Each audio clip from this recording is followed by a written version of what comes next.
قوم کے لوگوں اللہ کی عبادت کرو، تمہارا کوئی معبود اس کے سوا نہیں ہے۔ حضرت نوح کی دعوت بھی یہی تھی، حضرت ہود کی بھی یہی تھی، حضرت صالح کی بھی یہی تھی، حضرت شعیب کی بھی یہی تھی۔ بس فرق کیا ہے کہ پہلے رسول آتے تھے اپنی اپنی قوموں کی طرف صرف، لہذا آپ کو ان رسولوں کے ضمن میں ملے گا یا قوم اعبدوا اللہ ما لکم من الہ غیرہ، اے میری قوم کے لوگوں اللہ کی عبادت کرو، اللہ کی بندگی کرو، اللہ کی پرستش کرو، اسی کو اپنا محبوب اصلی بناؤ اور اس کے ہر حکم کی اطاعت کرو۔ یا قوم اعبدوا اللہ ما لکم من الہ غیرہ۔ نبی اکرم صلی اللہ علیہ وسلم پر آ کر، کیونکہ آپ کی بعثت ہے پوری نوع انسانی کے لیے، تو اب یا قوم کا لفظ نہیں رہا، یا ایھا الناس، اے لوگو، اے بنی نوع انسان، یا ایھا الناس اعبدوا ربکم الذی خلقکم والذین من قبلکم لعلکم تتقون، اے لوگو عبادت کرو، بندگی کرو، پرستش کرو اپنے اس رب کی جس نے تمہیں بھی پیدا کیا اور جو تم سے پہلے تھے ان کو بھی پیدا کیا تاکہ تم بچ سکو۔ یہ کیوں کہا دوہرا کر تم سے پہلوں کو بھی پیدا کیا؟ اس لیے کہ اکثر و بیشتر گمراہ لوگ مشرکین کیا کہتے تھے اپنے رسولوں سے کہ ہم تو بس جی اپنے آباء و اجداد کے رستے پر چلیں گے، ما وجدنا علیہ آباءنا، جس طریقے پر جس طرز عمل پر ہم نے اپنے آباء و اجداد کو پایا ہے ہم نے اسی پر چلنا ہے۔ تو واضح کر دیا تم بھی مخلوق ہو وہ بھی مخلوق تھے، تم بھی انسان ہو وہ بھی انسان تھے، تم سے بھی غلطی ہو سکتی ہے ان سے بھی ہو سکتی تھی، لہذا یہ اصول نہیں ہے کہ جو بھی آباء و اجداد کی ریتیں ہیں، رسمیں ہیں، طریقے ہیں اور جو ان کے عقیدے ہیں انہی کو آپ لے کر چلے، بلکہ آپ تو تلاش کریں صحیح عقیدہ کیا ہے، صحیح زندگی گزارنے کا طریقہ کیا ہے، اس کو اختیار کریں۔ یا ایھا الناس اعبدوا ربکم الذی خلقکم والذین من قبلکم لعلکم تتقون، تاکہ تم بچ جاؤ جہنم کی آگ سے۔ یہ جو میں نے بتایا کہ اطاعت کلی، ہمہ تن، ہمہ وقت، ہمہ وجوہ، جزوی اطاعت نہیں، بس یہ ذرا نوٹ آف کوشن ہے۔ اگر ہم اللہ کا ایک حکم مانیں گے ایک نہیں مانیں گے، یہ جزوی اطاعت ہے، یہ اللہ کو قبول نہیں ہے۔ اللہ کی طرف سے تو یوں سمجھیے کہ پیکج ڈیل ہے، ٹیک اٹ اور لیو اٹ، لینا ہے تو پورا لو ورنہ دفع ہو جاؤ، اللہ کو تمہاری ضرورت نہیں ہے، تمہیں اللہ کی ضرورت ہے۔ یا ایھا الذین آمنوا ادخلوا فی السلم کافہ، اے ایمان والو اسلام میں داخل ہونا تو پورے کے پورے ہو، ادھورے نہیں۔ اور سورہ بقرہ کی آیت نمبر 85 کے اندر تو جو وعید آئی ہے، افتؤمنون ببعض الکتاب وتکفرون ببعض، کیا تم ہماری کتاب ہماری شریعت کے کچھ حصے کو مانتے ہو اور کچھ کو رد کرتے ہو؟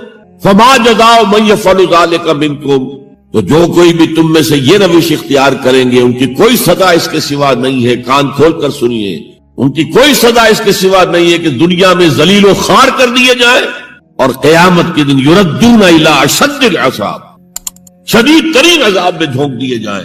وما اللہ بغافل عما تعملون، اللہ غافل نہیں ہے، بے خبر نہیں ہے، لا علم نہیں ہے اس سے کہ جو تم کر رہے۔ تم اپنی داڑھیوں کے طول سے اللہ کو دھوکہ نہیں دے سکتے، تم اپنے پائجاموں کو ٹخنوں سے اوپر رکھے اللہ کو دھوکہ نہیں دے سکتے کہ تم بہت متبع رسول ہو، تم اپنے عمروں اور حجوں سے اللہ کو دھوکہ نہیں دے سکتے، اللہ کو معلوم ہے کہ حرام کی کمائی سے حج کیا ہے تم نے، حرام کی کمائی سے عمرہ کیا ہے تم نے۔ تو یہ جو جزوی اطاعت ہے کوئی اطاعت نہیں، اللہ کو قبول نہیں۔ آدمی سوچتا ہے کہ چلیے میں نے یہ کام اچھے کیے یہ برے کیے، مجھے اچھے کاموں کا کچھ کریڈٹ بھی تو ملنا چاہیے نا، لیکن نہیں، اللہ کہتا ہے جزوی اطاعت منہ پر دے ماری جائے، اور جو دنیا کی سزا ہے وہ تو ہم اپنی آنکھوں سے دیکھ رہے ہیں۔ 130 140 یا 150 کروڑ مسلمان دنیا میں، ذرا اندازہ کیجیے، لیکن ہماری رائے کی کوئی اہمیت ہے؟ بین الاقوامی معاملات میں کوئی ہم سے مشورہ لیتا ہے کیا؟ آپ کا کیا خیال ہے؟ کس نمی پرست کے بھیا کیستی، ایسے بھی ملک تھے کہنا چاہیے، اب تو ان کا حال پتلا ہے، دولت کے انبار تھے ان کے پاس، لیکن ان کا مذاق اڑتا تھا مغربی ممالک، وہ چاہے سعودی بادشاہ ہو اور چاہے وہ UAE کے امیر ہو، مذاق ہی اڑتا تھا، کوئی حیثیت نہیں۔ حالانکہ کتنا بڑا رقبہ ہے انڈونیشیا کے آخری جزیروں سے لے کر موریٹانیہ تک، سالڈ اسلامی آبادی، مسلمان آبادی۔ آپ کہیں گے کہ یہ بھارت جو ہے اس میں تو اکثریت تو نہیں ہے، لیکن 15 کروڑ یا 18 کروڑ تو آدمی یہاں موجود ہیں، لیکن کوئی عزت کوئی حیثیت دنیاوی بین الاقوامی سطح۔ بہرحال یہاں بھی ہیں لوگ، کھاتے پیتے لوگ ہیں، ان کی اپنی کچھ عزت ہے اپنے معاشرے کے اندر، لیکن بحیثیت امت، بحیثیت قوم کیا حیثیت ہماری؟ تو اللہ خزی فی الحیات دنیا، وہ تو ہماری نگاہوں کے سامنے موجود ہے۔ اب قیامت کے دن کے بارے میں جو دھمکی اللہ نے دی ہے، وَيَوْمَ الْقِيَامَةِ يُرَدُّونَ إِلَىٰ أَشَدِّ الْعَذَابِ، قیامت کے دن شدید ترین عذاب میں جھونک دوں گا۔ اس پر اللہ سے معافی طلب کی جا سکتی ہے، دعائی کی جا سکتی ہے، اللہ ہم پر رحم فرمائیے۔ یہ میں نے آپ کے سامنے رکھا ہے فارمولہ، اللہ کی اطاعت جمع اللہ کی محبت، they go to make عبادت۔ یہی دو الفاظ آتے ہیں اللہ کے رسول کے لیے بھی صلی اللہ علیہ وسلم۔ اللہ کے رسول کی اطاعت یہ تو اسلام کا بنیادی تقاضا ہے، اطیعوا اللہ واطیعوا الرسول فإن تولوا فإن اللہ لا يحب الکافرین۔ اطاعت کرو اللہ کی، اطاعت کرو رسول کی۔ پھر اگر یہ منہ موڑ لے تو اللہ کو ایسے کافر بالکل پسند نہیں، تو کفر کا فتویٰ ہو رہا۔ لیکن اللہ کے رسول کی اطاعت کے ساتھ محبت کو جمع کیجئے۔ میں نے ابھی آپ کو حدیث سنائی ہے، حضور نے فرمایا لا یؤمن احدکم حتی اکون احب الیہ من والدہ وولدہ والناس اجمعین۔ تم میں سے کوئی شخص مومن ہو ہی نہیں سکتا جب تک کہ میں اس سے محبوب تر نہ ہو جاؤں، اپنے باپ سے، اپنے بیٹے سے اور تمام انسانوں سے۔ تو اللہ کے رسول کی اطاعت جمع اس کی محبت۔ اس محبت کے ضمن میں ایک واقعہ یاد آیا جس سے اندازہ ہوگا کہ کس قدر اپنائیت تھی، کتنا قرب تھا حضور کے اور حضرت عمر فاروق رضی اللہ تعالیٰ عنہ کے مابین۔ ایک مرتبہ حضور دریافت کرتے ہیں حضرت عمر سے، عمر تمہیں مجھ سے کتنی محبت ہے؟ اب آپ سوچئے، ذرا سا بھی مغایرت کا باریک سا پردہ بھی اگر کہیں ہو تو کیا یہ سوال کیا جا سکتا ہے؟ تو انتہائی قریبی شخص سے ہی کیا جائے گا، تمہیں مجھ سے کتنی محبت ہے؟ عرض کیا آپ مجھے دنیا کے ہر انسان سے بڑھ کر عزیز ہیں۔ فرمایا اور اپنی جان سے؟ اب ذرا سا توقف کیا حضرت عمر نے، الان ہاں اب میں یہ بھی کہتا ہوں کہ آپ مجھے میری جان سے زیادہ عزیز۔ تو حضور نے فرمایا اب آئے ہو مقام مطلوب پر۔ تو رسول کی اطاعت جمع محبت، اس کا نام ہے اتباع، پیروی کرنا۔ فرق کیا ہے؟ اطاعت کی جاتی ہے حکم کی، اور پیروی کی جاتی کسی کے نقش قدم کی، چاہے اس نے حکم دیا ہو چاہے نہ دیا ہو، جو وہ کرتا ہو کرنا۔ یہ ہے اتباع۔ یہ اطاعت سے بہت بلند شے ہو گئی۔ مثال کے طور پر یہ چھوٹی چھوٹی مثالیں، اصل اتباع کیا ہے وہ میں بعد میں عرض کروں گا۔ کوئی ایک صحابی بدو باہر سے آئے، ایک ہی دفعہ حضور کو دیکھا، حضور اس وقت اس حالت میں تھے کہ آپ کے بٹن جو ہے کھلے ہوئے تھے گریبان کے۔ انہوں نے پھر ساری عمر اپنے گریبان کے بٹن نہیں لگائے۔ میں نے اللہ کے رسول کو اس حال میں دیکھا ہے، میں تو ان کی پیروی کروں گا، حضور نے کوئی حکم تو نہیں دیا تھا۔ تو یہ جو محبت، شدید محبت کے تحت جو بات آئے گی اس کا نام اتباع ہے، اور اس اتباع کا مقام کیا ہے وہ آیت میں سنا چکا ہوں آپ کو۔ قُلْ إِن كُنتُمْ تُحِبُّونَ اللَّهَ فَاتَّبِعُونِي يُحْبِبْكُمُ اللَّهُ۔ اے نبی ان سے کہہ دیجئے اگر تم اللہ سے محبت کرتے ہو تو میرا اتباع کرو، میرے نقش قدم پر چلو، میری پیروی کرو، اللہ تم سے محبت کرے گا، تم اللہ کے محب نہیں محبوب بن جاؤ۔ اور اگر کہیں کوئی لغزش ہو گئی، کوئی خطا ہو گئی، کہیں جذبات کی رو میں بہہ کر کوئی گناہ کر بیٹھے تو اللہ معاف فرما دے گا۔ اللہ بڑا غفور ہے، اللہ بڑا رحیم ہے۔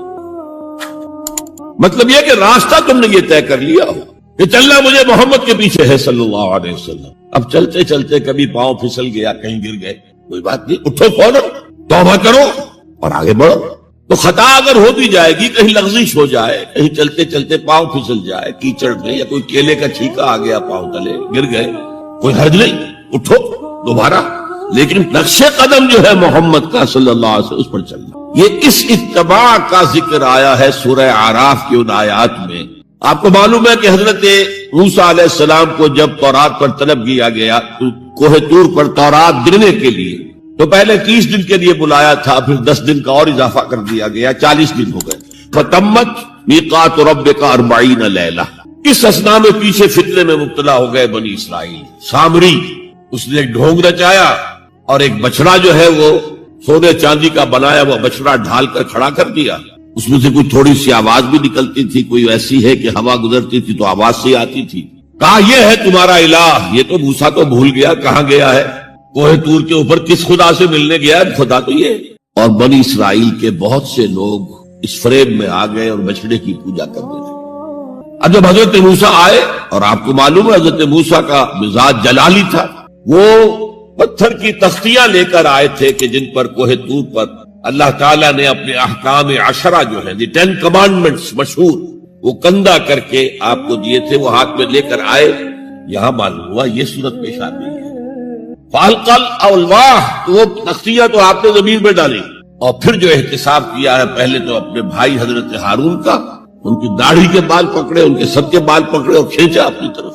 اس نے کہا کہ بھائی مجھے ذلیل نہ کرو لوگوں کے سامنے، میں نے انہیں روکا لیکن یہ تو مجھے قتل کرنے پر تل گئے تھے، اور مجھے اندیشہ یہ ہوا کہ کہیں آپ واپس آ کر یہ نہ کہیں ان فرقت بین بنی اسرائیل، کہ تم نے تو بنی اسرائیل کے درمیان تفرقہ پیدا کر دیا۔ تو میں نے کہا آپ ہی واپس آ کر نپٹے۔ اب پہلی بات نوٹ کیجئے، تاریخ انسانی کا یہ عظیم واقعہ ہے، کئی ہزار یہودی اپنے اپنے قبیلے کے لوگوں کے ہاتھوں ذبح کیے گئے اس پر۔ اللہ تعالیٰ نے حکم دیا اور حضرت موسیٰ نے وہ حکم دیا، اللہ کا حکم موسیٰ نے پہنچایا۔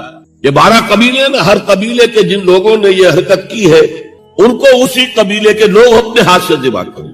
اب یہ بہت بڑی توبہ تھی، بہت بڑی توبہ تھی، بہت بڑی توبہ تھی، اپنے قبیلے کے لوگوں کو قتل کر دینا۔ پھر وہ 70 نمائندے لے کر تمام جو بڑے لوگ تھے کوہ طور پر حاضر ہوئے، اجتماعی طور پر اللہ سے عفو درگزر کی درخواست بھی کرنے۔ وہاں اللہ نے زبردست زلزلہ بھیج دیا، محسوس ہوا اب سب ہلاک ہو جائیں گے۔ حضرت موسیٰ نے کہا پروردگار تو چاہتا تو مجھے اور اس قوم کو پہلے ہی ہلاک کر دیتا، تو ہمیں نکال کر لایا ہے آل فرعون کے پنجوں سے، تو نے ہمیں نجات دی ہے، تو پروردگار ہمارے لیے اپنی رحمت طے کر دے، لکھ دے، فاکتب لنا، ہمارے لیے طے کر دے، لکھ دے اپنی رحمت۔ اس پر فرمایا اللہ نے دیکھو موسیٰ، میری ایک رحمت تو عام ہے، وسعت کل شیء، رحمتی وسعت کل شیء، ہر شے کے ساتھ، اور ایک میری خاص رحمت ہے، وہ میں لکھ دوں گا، طے کر کے رکھ دوں گا، للذین یتبعون الرسول النبی الامی، ان لوگوں کے لیے جو میرے رسول نبی امی پر ایمان لائیں گے اور ان کا اتباع کریں گے۔ یہاں بھی لفظ اتباع آیا، اور اس میں پھر حضور صلی اللہ علیہ وسلم کی کچھ شان بیان ہوئی ہے، بات لمبی ہو جائے گی۔ اور پھر فرمایا یہ گویا کہ اتباع کی تفسیر آ رہی ہے۔ اتباع کا مطلب کیا ہے؟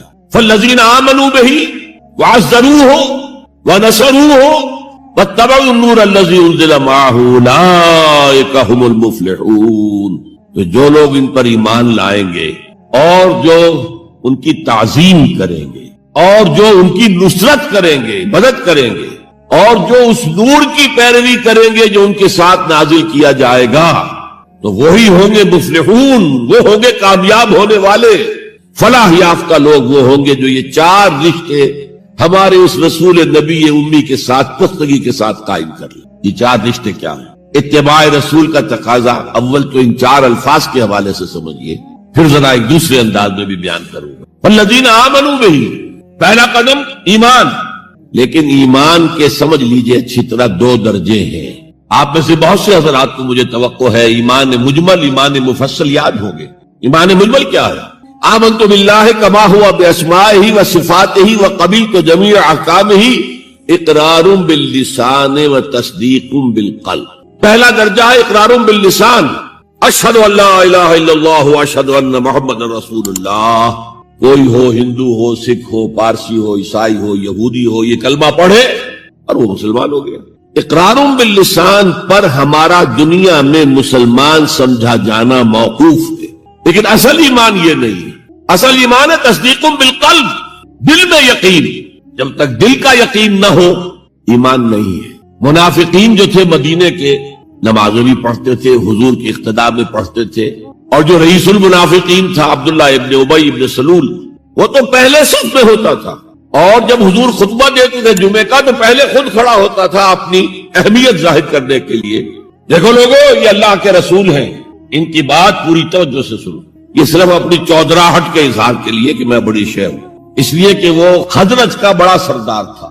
اوس اور خزرج کے 2 عرب قبیلے تھے مدینے میں، جن میں سے کہ خزرج کا قبیلہ بڑا تھا، اوس کا چھوٹا تھا، اور خزرج کا سردار یہ عبداللہ ابن ابی تھا، اور اس کے بارے میں یہ طے ہو چکا تھا کہ اسے ہم اپنا بادشاہ بنا لیں گے۔ چنانچہ سونے کا تاج تیار ہو چکا تھا، ابھی تاج پوشی صرف باقی تھی کہ حضور تشریف لے آئے ہجرت فرما کر، بے تاج بادشاہ آ گیا صلی اللہ علیہ وسلم۔ لہذا اس کے سارے خواب جو ہے وہ منتشر ہو گئے۔ لہذا پہلے دن سے پکا منافق، ایمان لایا اگرچہ وہ بھی ذرا دیر سے لایا، غزوہ بدر کے بعد لایا۔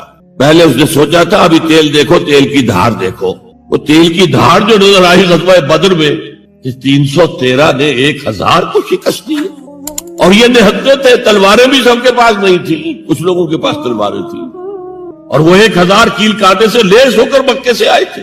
70 بڑے بڑے سردار ان کے مارے گئے، عین میدان میں چھیت رہے، اور 70 جو ہے ان کے قیدی بن گئے۔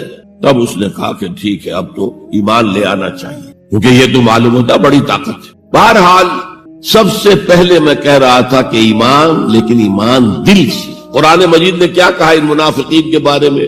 اذا جاءک المنافقون قالوا نشہد انک لرسول اللہ، اے میری قوم کے لوگوں، اللہ کی عبادت کرو، تمہارا کوئی معبود اس کے سوا نہیں۔ حضرت نوح کی دعوت بھی یہی تھی، حضرت ہود کی بھی یہی تھی، حضرت صالح کی بھی یہی تھی، حضرت شعیب کی بھی یہی تھی۔ بس فرق کیا ہے کہ پہلے رسول آتے تھے اپنی اپنی قوموں کی طرف صرف، لہذا آپ کو ان رسولوں کے ضمن میں ملے گا یا قوم اعبدوا اللہ ما لکم من الہ غیرہ، اے میری قوم کے لوگوں، اللہ کی عبادت کرو، اللہ کی بندگی کرو، اللہ کی پرستش کرو، اسی کو اپنا محبوب اصلی بناؤ اور اس کے ہر حکم کی اطاعت کرو۔ یا قوم اعبدوا اللہ ما لکم من الہ غیرہ۔ نبی اکرم صلی اللہ علیہ وسلم پر آ کر، کیونکہ آپ کی بعثت ہے پوری نوع انسانی کے لیے، تو اب یا قومے کا لفظ نہیں رہا، یا ایھا الناس، اے لوگو، اے بنی نوع انسان، یا ایھا الناس اعبدوا ربکم الذی خلقکم والذین من قبلکم لعلکم تتقون، اے لوگو عبادت کرو، بندگی کرو، پرستش کرو اپنے اس رب کی جس نے تمہیں بھی پیدا کیا اور جو تم سے پہلے تھے ان کو بھی پیدا کیا، تاکہ تم بچ سکو۔ یہ کیوں کہا دوہرا کر تم سے پہلوں کو بھی پیدا کیا؟ اس لیے کہ اکثر و بیشتر گمراہ لوگ مشرکین کیا کہتے تھے اپنے رسولوں سے کہ ہم تو بس بھی اپنے آباء و اجداد کے رستے پر چلیں گے، ما وجدنا علیہ آباءنا، جس طریقے پر، جس طرز عمل پر ہم نے اپنے آباء و اجداد کو پایا ہے ہم نے اسی پر چلنا۔ تو واضح کر دیا تم بھی مخلوق ہو، وہ بھی مخلوق تھے، تم بھی انسان ہو، وہ بھی انسان تھے، تم سے بھی غلطی ہو سکتی ہے، ان سے بھی ہو سکتی تھی، لہذا یہ اصول نہیں ہے کہ جو بھی آباء و اجداد کی ریتیں ہیں، رسمیں ہیں، طریقے ہیں اور جو ان کے عقیدے ہیں انہی کو آپ لے کر چلے، بلکہ آپ تو تلاش کریں صحیح عقیدہ کیا ہے، صحیح زندگی گزارنے کا طریقہ کیا ہے، اس کو اختیار کریں۔ یا ایھا الناس اعبدوا ربکم الذی خلقکم والذین من قبلکم لعلکم تتقون، تاکہ تم بچ جاؤ جہنم کی آگ سے۔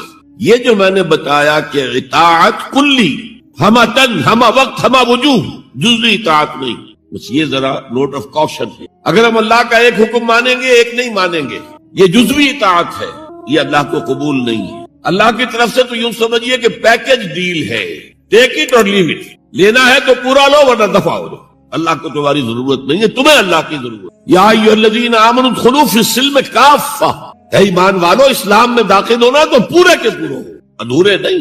اور سورہ بقرہ کی آیت نمبر 85 کے اندر تو جو وعید آئی ہے، افتؤمنون ببعض الکتاب وتکفرون ببعض، کیا تم ہماری کتاب، ہماری شریعت کے کچھ حصے کو مانتے ہو اور کچھ کو رد کرتے ہو؟ فما جزاء من یفعل ذلک منکم، تو جو کوئی بھی تم میں سے یہ روش اختیار کریں گے ان کی کوئی سزا اس کے سوا نہیں ہے، کان کھول کر سنیے، ان کی کوئی سزا اس کے سوا نہیں ہے کہ دنیا میں ذلیل و خوار کر دیے جائیں اور قیامت کے دن یردون الی اشد العذاب، شدید ترین عذاب میں جھونک دیے جائیں۔ وما اللہ بغافل عما تعملون، اللہ غافل نہیں ہے، بے خبر نہیں ہے، لا علم نہیں ہے اس سے کہ جو تم کر رہے۔ تم اپنی داڑھیوں کے طول سے اللہ کو دھوکہ نہیں دے سکتے، تم اپنے پائجاموں کو ٹخنوں سے اوپر رکھے اللہ کو دھوکہ نہیں دے سکتے کہ تم بہت متبع رسول ہو، تم اپنے عمروں اور حجوں سے اللہ کو دھوکہ نہیں دے سکتے، اللہ کو معلوم ہے کہ حرام کی کمائی سے حج کیا ہے، حرام کی کمائی سے عمرہ کیا ہے۔ تو یہ جو جزوی اطاعت ہے کوئی اطاعت نہیں، اللہ کو قبول نہیں۔ آدمی سوچتا ہے کہ چلیے میں نے یہ کام اچھے کیے، یہ برے کیے، مجھے اچھے کاموں کا کچھ کریڈٹ بھی تو ملنا چاہیے نا، لیکن نہیں، اللہ کہتا ہے جزوی اطاعت منہ پر دے ماری جائے۔ اور جو دنیا کی سزا ہے وہ تو ہم اپنی آنکھوں سے دیکھ رہے ہیں، 130، 140 یا 150 کروڑ مسلمان دنیا میں، ذرا اندازہ کیجیے۔ لیکن ہماری رائے کی کوئی اہمیت ہے؟ بین الاقوامی معاملات میں کوئی ہم سے مشورہ لیتا ہے کیا؟ آپ کا کیا خیال ہے؟ کس نمی پرست کے بھیا کیستی، ایسے بھی ملک تھے کہنا چاہیے، اب تو ان کا حال پتلا ہے، دولت کے انبار تھے ان کے پاس، لیکن ان کا مذاق اڑتا تھا مغربی ممالک، وہ چاہے سعودی بادشاہ ہو اور چاہے وہ UAE کے امیر ہو، مذاق ہی اڑتا تھا، کوئی حیثیت نہیں۔ حالانکہ کتنا بڑا رقبہ ہے، انڈونیشیا کے آخری جزیروں سے لے کر موریتانیہ تک سالڈ اسلامی آبادی، مسلمان آبادی. آپ کہیں گے کہ یہ بھارت جو ہے اس میں تو اکثریت تو نہیں ہے، لیکن 15 کروڑ یا 18 کروڑ تو آدمی یہاں موجود ہیں، لیکن کوئی عزت، کوئی حیثیت دنیاوی بین الاقوامی سطح. بہرحال یہاں بھی ہیں لوگ، کھاتے پیتے لوگ ہیں، ان کی اپنی کچھ عزت ہے اپنے معاشرے کے اندر، لیکن بحیثیت امت، بحیثیت قوم کیا حیثیت ہے؟ تو الا خزی فی الحیات دنیا، وہ تو ہماری نگاہوں کے سامنے موجود ہے. اب قیامت کے دن کے بارے میں جو دھمکی اللہ نے دی ہے، وَيَوْمَ الْقِيَامَةِ يُرَدُّونَ إِلَىٰ أَشَدِّ الْعَذَابِ، قیامت کے دن شدید ترین عذاب میں جھونک دوں گا. اس پر اللہ سے معافی طلب کی جا سکتی ہے، دعائی کی جا سکتی ہے، اللہ ہم پر رحم فرمائیے. یہ میں نے آپ کے سامنے رکھا ہے فارمولہ، اللہ کی اطاعت جمع اللہ کی محبت. they go to make عبادت. یہی دو الفاظ آتے ہیں اللہ کے رسول کے لیے بھی صلی اللہ علیہ وسلم. اللہ کے رسول کی اطاعت یہ تو اسلام کا بنیادی تقاضا ہے. اطیعوا اللہ واطیعوا الرسول فإن تولوا فإن اللہ لا يحب الکافرین. اطاعت کرو اللہ کی، اطاعت کرو رسول کی. پھر اگر یہ منہ موڑ لے تو اللہ کو ایسے کافر بالکل پسند نہیں، تو کفر کا فتویٰ ہو رہا. لیکن اللہ کے رسول کی اطاعت کے ساتھ محبت کو جمع کیجئے. میں نے ابھی آپ کو حدیث سنائی ہے، حضور نے فرمایا لا یؤمن احدکم حتی اکون احب الیہ من والدہ وولدہ والناس اجمعین. تم میں سے کوئی شخص مومن ہو ہی نہیں سکتا جب تک کہ میں اسے محبوب تر نہ ہو جاؤں، اپنے باپ سے، اپنے بیٹے سے اور تمام انسان. تو اللہ کے رسول کی اطاعت جمع اس کی محبت. اس محبت کے ضمن میں ایک واقعہ یاد آیا جس سے اندازہ ہوگا کہ کس قدر اپنائیت تھی، کتنا قرب تھا حضور کے اور حضرت عمر فاروق رضی اللہ تعالیٰ عنہ کے مابین. ایک مرتبہ حضور دریافت کرتے ہیں حضرت عمر سے، عمر تمہیں مجھ سے کتنی محبت ہے؟ اب آپ سوچئے ذرا سا بھی مغایرت کا باریک سا پردہ بھی اگر کہیں ہو تو کیا یہ سوال کیا جا سکتا؟ تو انتہائی قریبی شخص سے ہی کیا جائے گا، تمہیں مجھ سے کتنی محبت ہے؟ عرض کیا آپ مجھے دنیا کے ہر انسان سے بڑھ کر عزیز. فرمایا اور اپنی جان سے.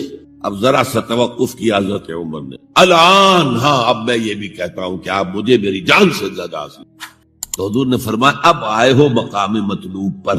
تو رسول کی اطاعت جمع محبت، اس کا نام ہے اتباع، پیروی کرنا.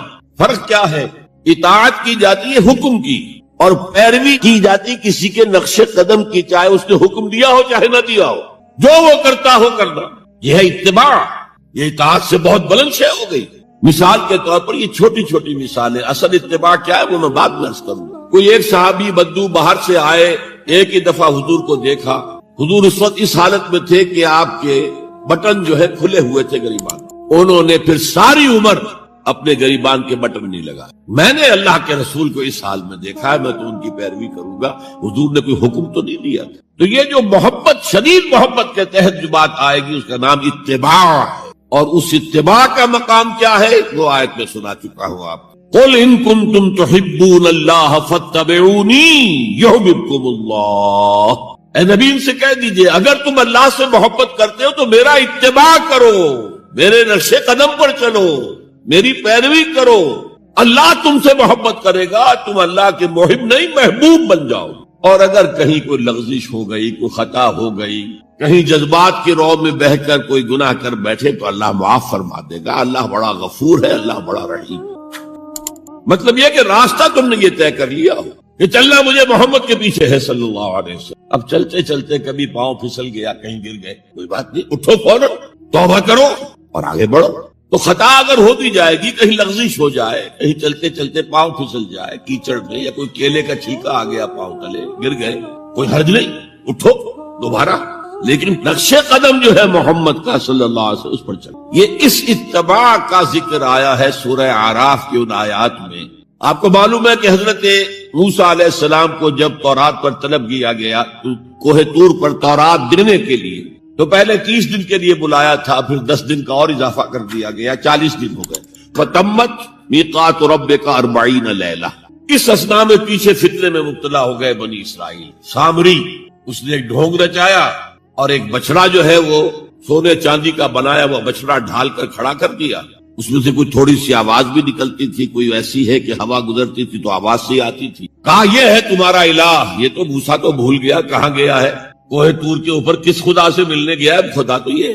اور بنی اسرائیل کے بہت سے لوگ اس فریب میں آ گئے اور بچڑے کی پوجا کر. اب جب حضرت موسیٰ آئے، اور آپ کو معلوم ہے حضرت موسیٰ کا مزاج جلالی تھا، وہ پتھر کی تختیاں لے کر آئے تھے کہ جن پر کوہ طور پر اللہ تعالیٰ نے اپنے احکام عشرہ جو ہیں 10 کمانڈمنٹس مشہور، وہ کندہ کر کے آپ کو دیے تھے، وہ ہاتھ میں لے کر آئے.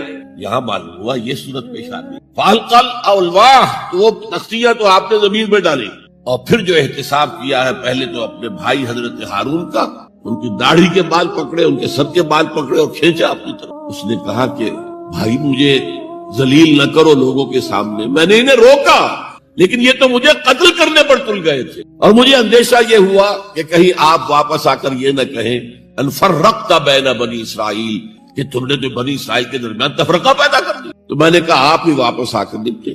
اب پہلی بات نوٹ کیجئے، تاریخ انسانی کا یہ عظیم واقعہ ہے. کئی ہزار یہودی اپنے اپنے قبیلے کے لوگوں کے ہاتھوں ذبح کیے گئے. اللہ تعالیٰ نے حکم دیا اور حضرت موسیٰ نے وہ حکم دیا. اللہ کا حکم موسیٰ نے پہنچایا کہ 12 قبیلے ہیں، ہر قبیلے کے جن لوگوں نے یہ حرکت کی ہے ان کو اسی قبیلے کے لوگ اپنے ہاتھ سے ذبح کر. اب یہ بہت بڑی توبہ تھی، بہت بڑی توبہ تھی، بہت بڑی توبہ تھی، اپنے قبیلے کے لوگوں کو قتل کر دینا. پھر وہ 70 نمائندے لے کر تمام جو بڑے لوگ تھے کوہ طور پر حاضر ہوئے، اجتماعی طور پر اللہ سے عفو و درگزر کی درخواست بھی کر. وہاں اللہ نے زبردست زلزلہ بھیج دیا، محسوس ہوا اب سب ہلاک ہو جائیں گے. حضرت موسیٰ نے کہا پروردگار تو چاہتا تو مجھے اور اس قوم کو پہلے ہی ہلاک کر دیتا، تو ہمیں نکال کر لایا ہے آل فرعون کے پنجوں سے، تو نے ہمیں نجات دی ہے، تو پروردگار ہمارے لیے اپنی رحمت طے کر دے، لکھ دے، فاکتب لنا، ہمارے لیے طے کر دے، لکھ دے اپنی رحمت. اس پر فرمایا اللہ نے دیکھو موسیٰ میری ایک رحمت تو عام ہے، وسعت کل شیء، رحمتی وسعت کل شیء، ہر شے کے ساتھ، اور ایک میری خاص رحمت ہے وہ میں لکھ دوں گا، طے کر کے رکھ دوں گا. للذین یتبعون الرسول النبی الامی، ان لوگوں کے لیے جو میرے رسول نبی امی پر ایمان لائیں گے، ان کا اتباع کریں گے. یہاں بھی لفظ اتباع آیا، اور اس میں پھر حضور صلی اللہ علیہ وسلم کی کچھ شان بیان ہوئی ہے، بات لمبی ہو جائے گی. اور پھر فرمایا یہ گویا کہ اتباع کی تفسیر آ رہی ہے. اتباع کا مطلب کیا ہے؟ فالذین آمنوا بہ وعزروہ ونصروہ واتبعوا النور الذی انزل معہ اولئک ھم المفلحون.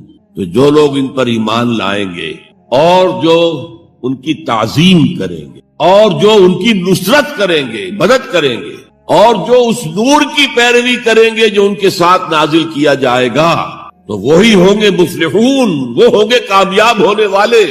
فلاح یافتہ لوگ وہ ہوں گے جو یہ 4 رشتے ہمارے اس رسول نبی امی کے ساتھ پختگی کے ساتھ قائم کریں. یہ 4 رشتے کیا ہیں؟ اتباع رسول کا تقاضا اول تو ان 4 الفاظ کے حوالے سے سمجھیے، پھر ذرا ایک دوسرے انداز میں بھی بیان کریں. فالذین آمنوا بہ، پہلا قدم ایمان. لیکن ایمان کے سمجھ لیجئے اچھی طرح 2 درجے ہیں. آپ میں سے بہت سے حضرات کو مجھے توقع ہے ایمان مجمل، ایمان مفصل یاد ہوں گے. ایمان مجمل کیا ہے؟ آمنت باللہ کما ہوا باسمائہ و صفاتہ و قبلت جمیع احکامہ اقرار باللسان و تصدیق بالقلب. پہلا درجہ ہے اقرار باللسان، اشہد ان لا الہ الا اللہ و اشہد ان محمد رسول اللہ. کوئی ہو، ہندو ہو، سکھ ہو، پارسی ہو، عیسائی ہو، یہودی ہو، یہ کلمہ پڑھے اور وہ مسلمان ہو گیا. اقرار باللسان پر ہمارا دنیا میں مسلمان سمجھا جانا موقوف ہے، لیکن اصل ایمان یہ نہیں. اصل ایمان ہے تصدیق بالقلب، دل میں یقین. جب تک دل کا یقین نہ ہو ایمان نہیں ہے. منافقین جو تھے مدینے کے، نمازیں بھی پڑھتے تھے، حضور کی اقتداء میں پڑھتے تھے، اور جو رئیس المنافقین تھا عبداللہ ابن ابی ابن سلول، وہ تو پہلے صف میں ہوتا تھا، اور جب حضور خطبہ دیتے تھے جمعے کا تو پہلے خود کھڑا ہوتا تھا اپنی اہمیت ظاہر کرنے کے لیے. دیکھو لوگو، یہ اللہ کے رسول ہیں، ان کی بات پوری توجہ سے سنو. یہ صرف اپنی چودراہٹ کے اظہار کے لیے کہ میں بڑی شے ہوں، اس لیے کہ وہ خزرج کا بڑا سردار تھا. اوس اور خزرج کے 2 عرب قبیلے تھے مدینے میں، جن میں سے کہ خزرج کا قبیلہ بڑا تھا، اوس کا چھوٹا. اور خزرج کا سردار یہ عبداللہ ابن ابی تھا، اور اس کے بارے میں یہ طے ہو چکا تھا کہ اسے ہم اپنا بادشاہ بنا لیں گے. چنانچہ سونے کا تاج تیار ہو چکا تھا، ابھی تاج پوشی صرف باقی تھی کہ حضور تشریف لے آئے ہجرت فرما کر. بےتاج بادشاہ آ گیا صلی اللہ علیہ وسلم، لہذا اس کے سارے خواب جو ہے وہ منتشر ہو گئے، لہذا پہلے دن سے پکا منافق ایمان لایا، اگرچہ وہ بھی ذرا دیر سے لایا، غزوہ بدر کے بعد لایا۔ پہلے اس نے سوچا تھا ابھی تیل دیکھو، تیل کی دھار دیکھو، وہ تیل کی دھار جو نظر آئی غزوہ بدر میں کہ 313 نے 1000 کو شکست دی، اور یہ نہتے تھے، تلواریں بھی سب کے پاس نہیں تھی، کچھ لوگوں کے پاس تلواریں تھیں، اور وہ 1000 کیل کانٹے سے لیس ہو کر مکے سے آئے تھے۔ 70 بڑے بڑے سردار ان کے مارے گئے، عین میدان میں کھیت رہے، اور 70 جو ہے ان کے قیدی بن گئے۔ تب اس نے کہا کہ ٹھیک ہے اب تو ایمان لے آنا چاہیے، کیونکہ یہ تو معلوم ہوتا بڑی طاقت ہے۔ بہرحال سب سے پہلے میں کہہ رہا تھا کہ ایمان، لیکن ایمان دل سے۔ قرآن مجید نے کیا کہا ان منافقین کے بارے میں؟ اذا جاءک المنافقون قالوا نشهد انک لرسول اللہ، سورہ منافقون ہے کہ نہیں 28ویں پارے میں۔ اے نبی جب آپ کے پاس منافق آتے ہیں کہتے ہیں ہم گواہ ہیں، ہم گواہی دیتے ہیں کہ آپ اللہ کے رسول ہیں، اور اس پر اللہ کا تبصرہ دیکھیے، واللہ یعلم انک لرسول، اور اللہ خوب جانتا ہے کہ آپ ان کے رسول ہیں اس کے۔ اب میں ذرا ترجمہ کیا کرتا ہوں، اللہ سے بڑھ کر کس کو معلوم ہے کہ آپ اللہ کے رسول ہیں؟ لیکن واللہ یشہد ان المنافقین لکاذبون، اللہ گواہی دیتا یہ منافق جھوٹے۔ مسلمان تو وہ تھے، کلمہ گو تھے، حضور کی امامت میں نمازیں پڑھ رہے تھے، لیکن منافق تھے، اللہ نے منافق قرار دیا۔ دل ایمان سے خالی تھے، بلکہ ہوتے ہوتے دلوں کے اندر حضور سے عداوت پیدا ہو گئی تھی، اہل ایمان سے عداوت پیدا ہو گئی۔ اسی سورہ مبارکہ میں آگے چل کر آتا ہے ہم العدو فاحذرہم، اصل دشمن یہ ہے، یہ مارے آستین ہے۔ جو کافر ہیں وہ تو باہر سے حملہ کرتے ہیں، پتہ چلتا ہے، سامنے سے آ کر لاٹھی مار رہا ہے کوئی آپ کو، یہ تو آپ کے آستین کے اندر بیٹھے ہوئے ہیں مسلمان بن کر، اور یہ وہاں سے ڈنک ماریں گے، مارے آستین۔ بہرحال اب ہم میں سے ہر ایک کو جائزہ لینا ہوگا، اپنے گریبان میں جھانکیں، اپنے دل کی گہرائیوں کو ٹٹولیں، یقین والا ایمان ہے ہمارے پاس یا نہیں؟ یہ یقین والے ایمان کا میں اگر آپ کو انگریزی میں ترجمہ کر کے بتاؤں تو شاید آپ زیادہ بہتر سمجھیں۔ پرسنل کنوکشن اس ریشیل کریڈ۔ ہم ایک نسل ہے، اپنے والدین سے ہم نے کچھ چیزیں سیکھی ہیں، والدین اس میں بلیو کرتے تھے، اللہ، رسول، قرآن، کتاب، جنت، دوزخ، قیامت، ہم بھی مانتے ہیں، بس اس ریشیل کریڈ۔ یہ تو ایک نسلی عقیدہ ہے۔ اصل شے جو ضروری ہے پرسنل کنوکشن، اپنا یقین، ذاتی یقین۔ تو سب سے پہلے تو اللہ کے رسول صلی اللہ علیہ وسلم کی رسالت پر یقین، اور میں نے آپ کو حدیث سنائی تھی ابھی، لا یؤمن احدکم حتی یکون ہواہ تبعا لما جئت بہ، تم میں سے کوئی شخص مومن نہیں ہو سکتا جب تک اس کی خواہش نفس تابع نہ ہو جائے اس ہدایت کے، اس قرآن کے، اس شریعت کے، ان احکام کے جو میں لے کر آیا ہوں۔ اگر خواہش نفس اوپر ہے اور اللہ کا حکم نیچے ہے تو مومن کہاں سے ہوئے تھے؟ اللہ کے حکم سے نماز تو پڑھتے ہو، روزہ رکھتے ہو، سودی کاروبار کرتے ہو، اور اللہ کے حکم کو پاؤں تلے رگڑتے ہو، یہ کیا اسلام ہے؟ یہ تو وہی ہے، افتؤمنون ببعض الکتاب وتکفرون ببعض فما جزاء من يفعل ذلك منكم الا خزي في الحياة الدنيا ويوم القيامة يردون الى اشد العذاب۔ تو سب سے پہلا جو جائزہ ہمیں لینا ہے کہ محمد کی رسالت پر صلی اللہ علیہ وسلم ہمیں یقین ہے۔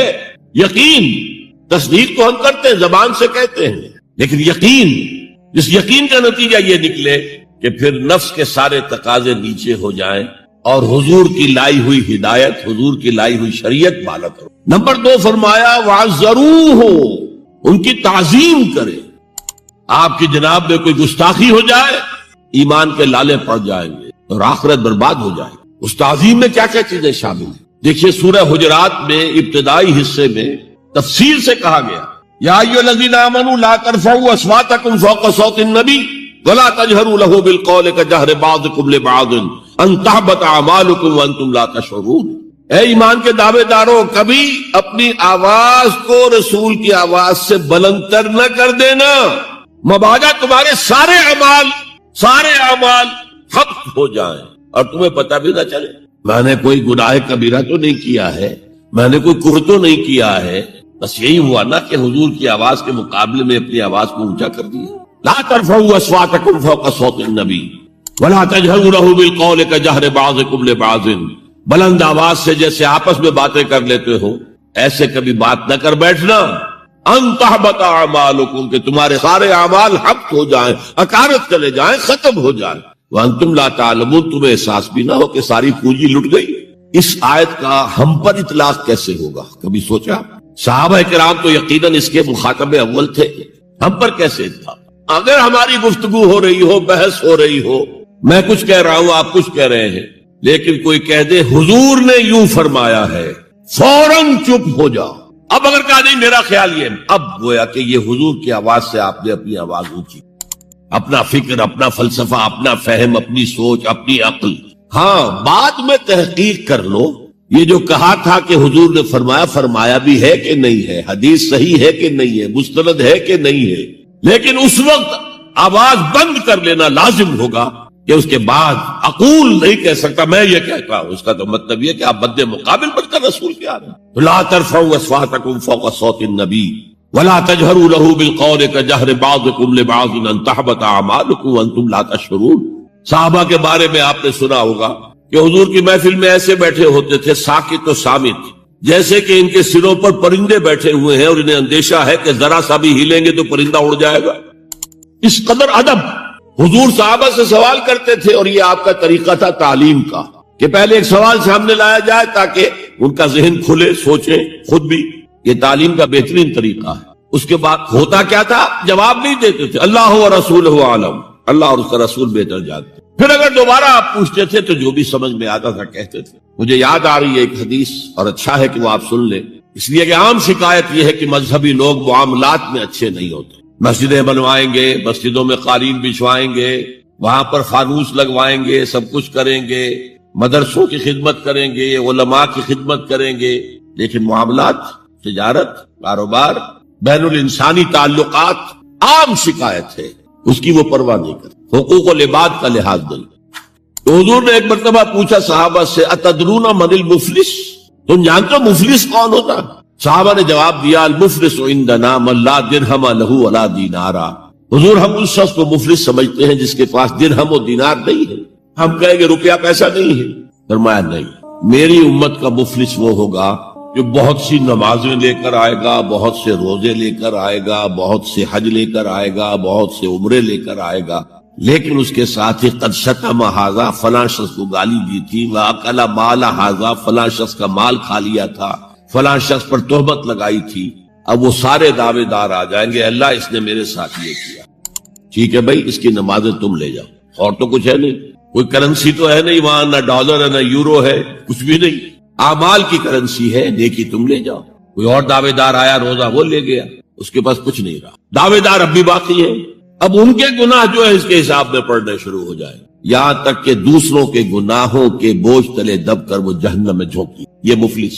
تو یہ انداز تھا حضور کا سمجھانے کا، پڑھانے کا، فطری طریقے تعلیم۔ تو فالذین آمنوا بہ وعزروہ، تو وہ لوگ جو ایمان لائے ان پر اور جنہوں نے ان کی تعظیم کا حق ادا کیا، وَنَصَرُوهُ، یہ آئی ہے اب سخت بات، اور ان کی مدد کی۔ مدد کس کام میں؟ حضور اتنے غیور تھے کہ ذاتی کام میں کوئی مدد آپ کسی سے نہیں مانگتے تھے۔ سیرت کی کتابوں میں آتا ہے کہ اگر آپ سواری پر ہوتے تھے اور آپ کا کوڑا نیچے گر جاتا تھا تو کسی سے یہ نہیں کہتے تھے کہ اٹھا کر ذرا مجھے پکڑا دو، آپ سواری سے اترتے تھے، اپنا کوڑا خود اٹھاتے۔ اور اس ضمن میں بھی سیرت النبی کا ایک واقعہ مجھے یاد آ رہا ہے، وہ میں آپ کو سنا دوں۔ جب ہجرت مدینہ کی اجازت آ گئی تھی عام لوگوں کے لیے، عام مسلمانوں کے لیے، چلے جاؤ جاؤ سب جاؤ مدینے کی طرف، لیکن رسول اپنی جگہ نہیں چھوڑ سکتا وداؤٹ ایکسپریس پرمیشن آف اللہ، تو حضور کے لیے ابھی اجازت نہیں آئی۔ جو یار غار تھے حضرت ابوبکر صدیق، وہ پوچھتے تھے حضور اجازت آ گئی؟ نہیں ابھی نہیں آئی۔ حضور اجازت آ گئی؟ نہیں ابھی نہیں آئی۔ حضرت عائشہ فرماتی ہے کہ ایک روز دوپہر کے وقت حضور چلے آ رہے تھے، ہم حیران ہوئے۔ عربوں میں یہ آج بھی ان کی تہذیب جو ہے وہ یہ ہے کہ ظہر عصر کے درمیان نہ کسی سے ملنا، نہ کسی کے ہاں جانا، نہ وزٹ کرنا، دکانیں بھی بند اور قیلولہ کرتے ہیں، یہ ان کی تہذیب کا حصہ۔ تو ہم حیران ہوئے، آپ نے اپنے سر کو ڈھانپا ہوا تھا کپڑے سے اور آپ تشریف لائے، اور آ کر آپ نے خوشخبری دی حضرت ابوبکر کو کہ ہجرت کی اجازت آ گئی۔ اب اس پر حضرت ابوبکر کو بڑی خوشی ہوئی، بڑے احساس مسرت کے ساتھ عرض کرتے ہیں، حضور میں نے 2 اونٹنیاں تیار کر رکھی ہیں، خوب کھلا پلا کے انہیں فربا کیا ہوا ہے، تکڑا کیا ہوا ہے۔ حضور تھوڑا سا توقف کر کے فرماتے ہیں، ٹھیک ہے لیکن 1 اونٹنی کی قیمت میں ادا کروں گا۔ حضرت ابوبکر رو پڑے، حضور مجھ سے بھی یہ مغایرت کہ میری اونٹنی کی بھی آپ قیمت دینا چاہتے؟ تو نصرت جو ہے اس کے بارے میں جان لیجئے کہ یہ تو حضور کا جو مشن تھا اس میں مدد، کوئی ذاتی اپنے کسی کام کے لیے آپ نے کبھی کسی سے مدد طلب نہیں کی. جو مشن اللہ نے ڈال دیا تھا کندھے پر، هو الذی ارسل رسولہ بالہدی ودین الحق لیظہرہ علی الدین کلہ ولو کرہ المشرکون. وہی تو ہے اللہ جس نے بھیجا ہے اپنے رسول محمد کو صلی اللہ علیہ وسلم الہدا دے کر، قرآن حکیم دے کر اور دین حق دے کر. صرف قرآن نہیں، دین حق. جو عربی سے واقف ہے کچھ لوگ وہ سوچتے ہوں گے جو واو جو آیا ہے درمیان میں، یہ واو تفسیری ہے، یہ واو عطف ہے. اگر یہ واو عطف ہے تو مغایرت ہو جائے گی، الہدا کچھ اور ہے، دین حق کچھ اور ہے، مغایرت لازم ہے معطوف اور معطوف علیہ کے اندر. وہ مغایرت کیا ہے؟ صرف قرآن پر کوئی نظام نہیں بن سکتا، نظام بنتا ہے جب قرآن پر سنت رسول کا اضافہ کیا. لہذا دین حق صرف قرآن نہیں ہے، قرآن بما سنت رسول صلی اللہ علیہ وسلم اب نظام بنتا. جیسے قرآن میں کتنی دفعہ کہا اقیموا الصلاۃ اقیموا الصلاۃ اقیموا الصلاۃ الذین یقیمون الصلاۃ، کتنی مرتبہ. لیکن کیا نماز کا کوئی نظام بن سکتا ہے قرآن کی بنیاد پر؟ کیا یہ نماز کے 5 اوقات معین ہو سکتے ہیں یقین کے ساتھ؟ اشارات تو ہیں، لیکن یہ کہ کیا یقین کے ساتھ 5 کا یہ معاملہ؟ یہ تو معلوم ہے کہ قیام بھی ہے، رکوع بھی ہے، سجود بھی ہے. ترتیب کیا ہے؟ یہ کسی قرآن مجید کی آیت سے ثابت ہوگا؟ پھر ہر رکعت میں رکوع ایک ہے، سجدے 2 ہیں. کیوں؟ یا تو سجدہ بھی ہو یا رکوع بھی 2 ہو. لاکھ اختلاف ہو جاتے. یہ جو 1400 برس ہو گئے کہیں پریڈ ٹوٹتی ہے. اگر یہ ہوتا کسی کے نزدیک رکوع بھی 2 ہے تو ایک رکوع کے بعد دوسرا رکوع کرتا، باقی لوگ گئے ہوتے سجدے کے اندر، ٹوٹ گئی نا پریڈ.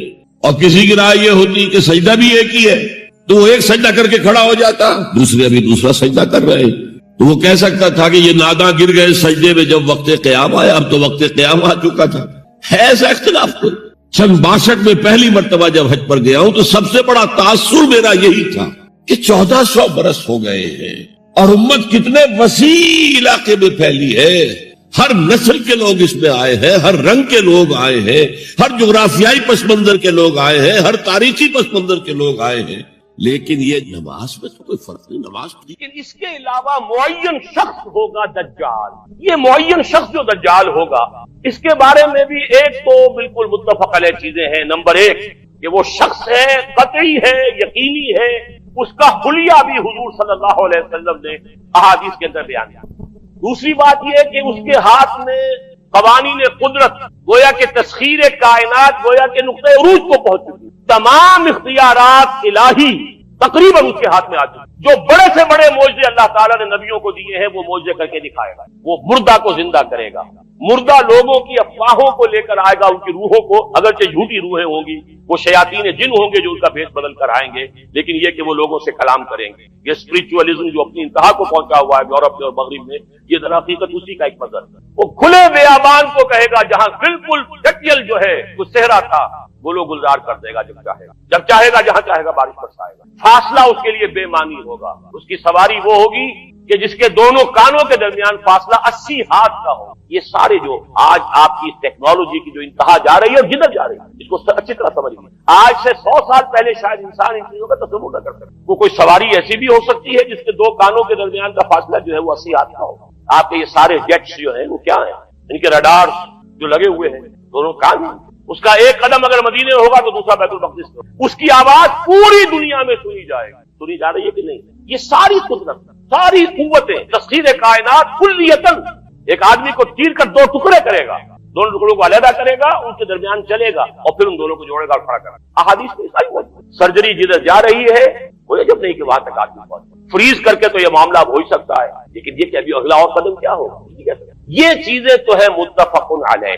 البتہ کچھ معاملات کے اندر احادیث میں کچھ اختلاف پایا جاتا ہے اور یہ مشکلات الحدیث میں. اور میں بھی چونکہ اس مسئلے میں اب تک بھی کسی درجے میں ابھی قطعیت کے ساتھ میں کوئی بات نہیں کہہ پا رہا ہوں، لیکن اب چونکہ گمان غالب کے درجے میں ایک رائے تک پہنچ چکا ہوں، اس لیے میں نے آج اس بات کو آپ تک پہنچانے کے لیے یہ عنوان اختیار کیا. اس لیے کہ حدیث میں جو آتی ہے تفاصیل اس سے معلوم ہوتا ہے کہ یہ دجال 2 دجل کرے گا. یا تو وہ 2 دجل کرنے والے 2 دجال علیحدہ ہیں،